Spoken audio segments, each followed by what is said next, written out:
So stop being so distracted by the man you don't have that you fail at preparing for the man you want.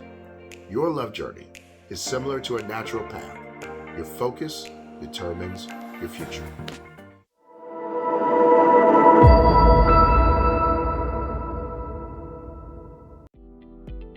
Hey, love heroes. Before you jump out and start trying to find the right guy, it's best to first figure out why it hasn't worked up until now. Whether your contact list is full of men you've tried to date, or that list is as empty as your bed, it's time to fix the things tripping you up before you ever get started. So many women and men just keep trying when it comes to getting a good guy. Seriously, when was the last time you just got off the dating treadmill and stopped to evaluate what you're getting wrong? Instead of just calling all men dogs, cheaters, and liars, it's time to really dig in and find the cause of your failed relationships. Let's be honest.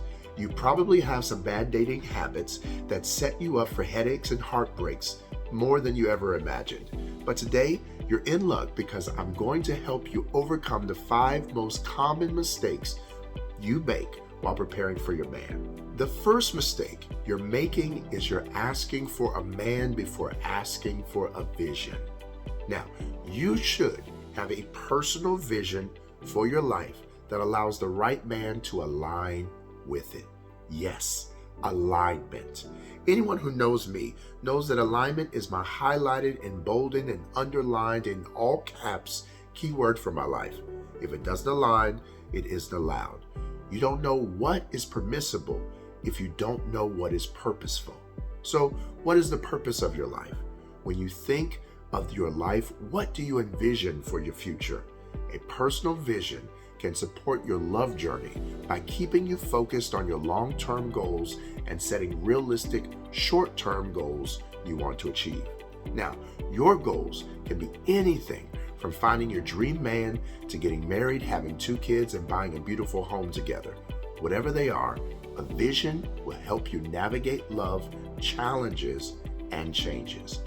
A vision is also necessary because it helps you identify what is most important to you. Maybe you can be with a good man and not need to be married. If you want to get married, a vision will help you determine whether you can elope or have that big church wedding. Maybe you want a man, but you don't want any children. Here you can see that your life goals come into play with your love goals. Do you want a job that has you traveling all over the world at a spur of the moment? Are you looking for a 9-to-5 kind of life? Do you want to build your own business and possibly incorporate your partner into it? Vision allows you to answer all of these questions and more with clarity and consistency. To be clear, a warm body in your bed is not a vision. A firm hand to hold is not a vision. A hot sex partner is not a vision. These things may be part of your vision, but they are never the totality of it. Instead of falling prey to bad habits, a vision allows you to create a standard of living that helps you best prepare for the man you want. A real vision answers, what do I want to achieve? What are my values? Who am I called to be around? Where should I be going? What should be my primary focus? What type of man is ideal for me? Until you have a vision, anything will do. So take some time and write it out. If you need more help, bounce some of your thoughts off of a trusted mentor, friend, or counselor. I cannot stress how crucial this action is to the success of everything that's ahead. The second mistake you're making is you have not defined what is enough. The danger of not having a vision is no man will ever be enough for you. Sure, you'll want him to be enough, but he can't be enough for you until you allow him to be enough. And guess what? You won't let him be that because you haven't defined what is enough for you. That means you can't identify it when it shows up. Imagine going car shopping without knowing anything about your preferred car type.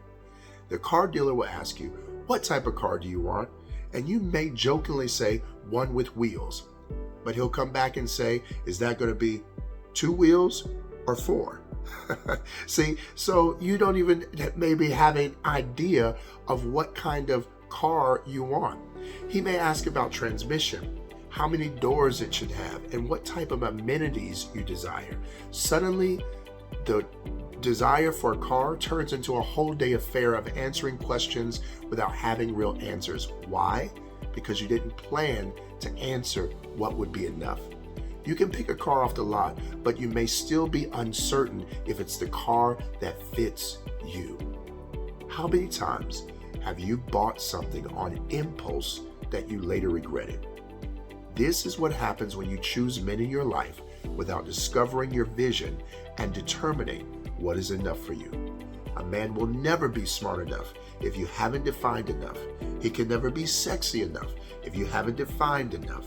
You can search in the federal offices of DC, the farmlands of Iowa, the beaches of Miami, the nightclubs of Atlanta, and you will never find someone who is enough if you don't have a clear definition of what is enough for you. So what is your enough?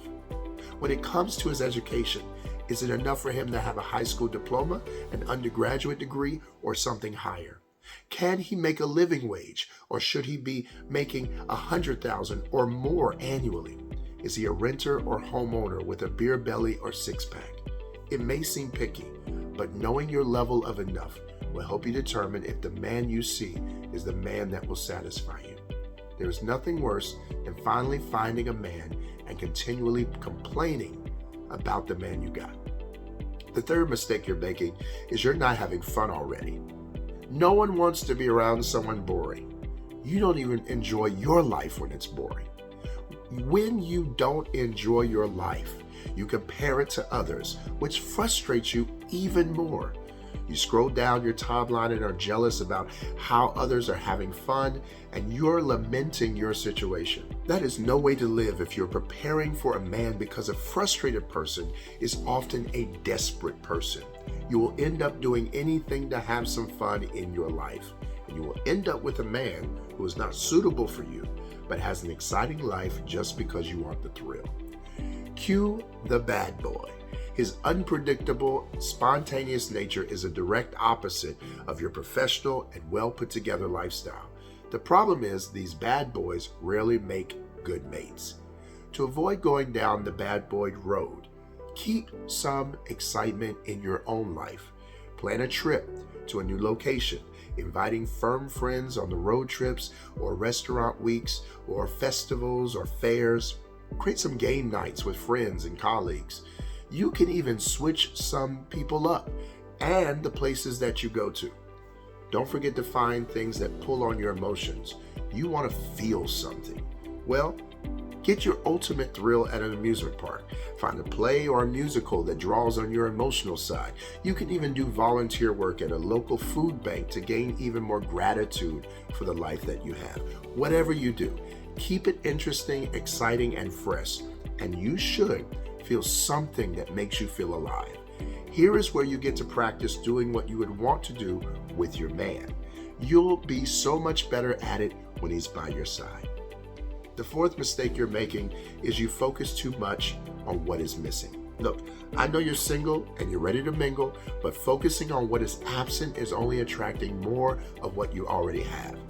You're the one complaining about how single you are to friends and family, co-workers, on blogs, and on your social media. You sound and seem desperate to find what is lacking in your life. And instead of focusing on how bad it feels to be alone, center your thoughts on what is already satisfying in your life to attract more good to your life. Most people will identify this as the law of attraction. I call it the law of love because whatever you focus on the most is what you truly love, and we attract what we love. Sometimes you love complaining more than you love getting a solution. Some people love to say they will never find love more than the feeling of finding love. How could this be possible? They fall in love with the feeling of being a victim and the sense of being right. Consider that if you have convinced everyone in your world that you can't find love, your ego wants to be valid. So that voice convinces you to love being right more than achieving the desire of your life. Allow me to use another example to bring this point home. Imagine being a freshman in college and always being focused on getting a degree. I'm not talking about the casual thoughts that all students have about graduating. No, this is you sitting in a class and not being able to focus on the subject at hand because you're concentrating so much on the degree that you don't have. What happens to distracted students? They fail. A student who's enrolled in a degree program is on a track to getting the degree they want. They just need to focus on the work that's put before them to achieve their end goal. So stop being so distracted by the man you don't have that you fail at preparing for the man you want. Your love journey is similar to a natural path. Your focus determines your future. The fifth and final mistake that you're making is you don't date enough. Now, it is often stated that practice makes perfect. When you're preparing for an interview, you probably practice, either with yourself or a good friend or an advisor. Casual dating can help you the same way by learning which settings you feel at peace in and which ones are uncomfortable. Dating allows you to learn more about the types of people you attract and which ones to avoid. So, if practice makes perfect and you know that you can apply that to your quest for a man, why don't you date more frequently? Well, there are several reasons for this, but here are the most common. You think it's too taboo. You can thank your parents, pastor, and classmates for this one. One common lesson growing up is that you shouldn't date around. People that date too often are labeled as hoe, slut, player, or in church terminology, loose. I always like that word. Dating around meant you were indecisive and non-committal. Looking back, that's pretty crazy. At 16 years old, I didn't even know what major I wanted in college, let alone what person I wanted to be with for the rest of my life. But that didn't matter over appearances. Parents, church leaders, and even teachers told me to be concerned about what other people thought about my love journey. Let me help you shake loose of all of that faulty thinking. And yes, I use the word loose again on purpose. Everything is taboo until it is normalized. Who normalizes things?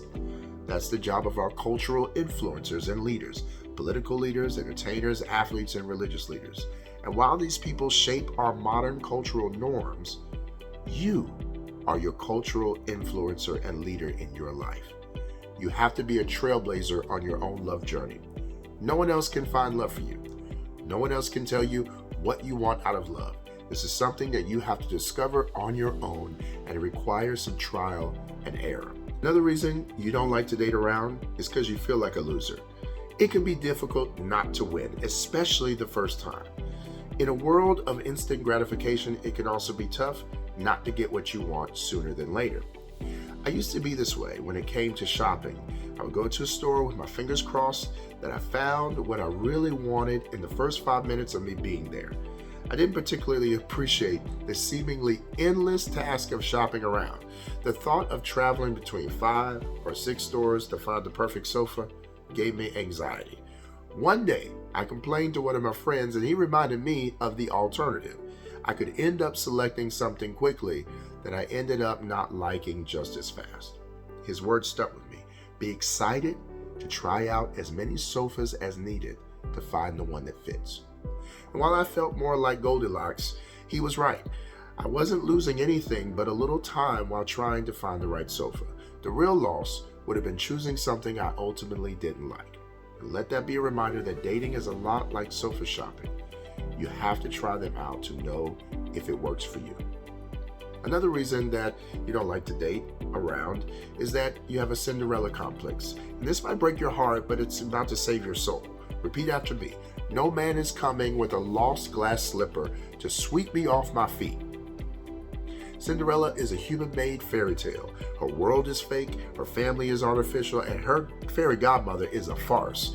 So while you may not believe in fairy tales, you may carry the faulty belief that there is an Amazon truck about to pull up at your house and drop off the man of your dreams.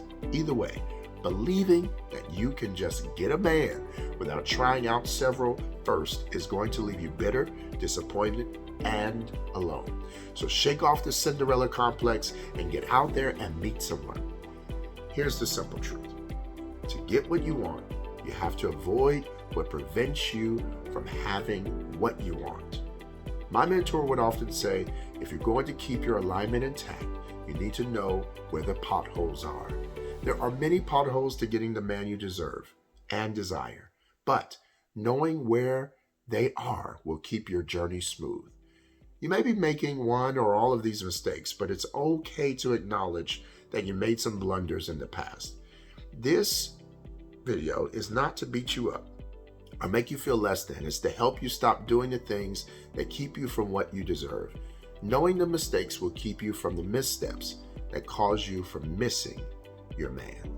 Look, to all you love heroes out there, I want you to remember that you are worth the love you seek. So keep seeking higher love. And until next time, stay the path.